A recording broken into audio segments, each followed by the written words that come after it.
Link చేయగలిగే సామర్థ్యం టీచర్కు ఉండాలి.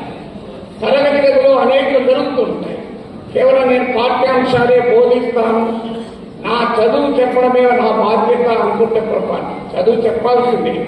దాంతో పాటు ఆ చదువును సమాజంతో జోడించగలిగారు. సమాజంలో చర్చనీయాంశాలుగా ఉన్న అనేక అంశాలని తరగతి గదిలో చర్చించగలిగారు.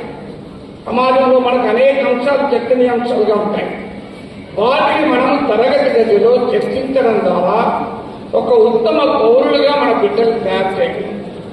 మీరు ప్రైవేట్ పాఠశాలలో ఇది సాధ్యం కాదు. కనీసం ప్రభుత్వ పాఠశాలలు, ప్రైవేట్ పాఠశాల వాళ్ళ మార్కుల గోల తప్ప ఇంకోటి ఉండదు. కానీ ప్రభుత్వ పాఠశాలలోనైనా సమాజంలో చర్చనీయ అంశాన్ని మనం తరగతి గదిలో చర్చించాలి, పాఠశాలలో చర్చించాలి, సమాజాన్ని చర్చించాలి. నేను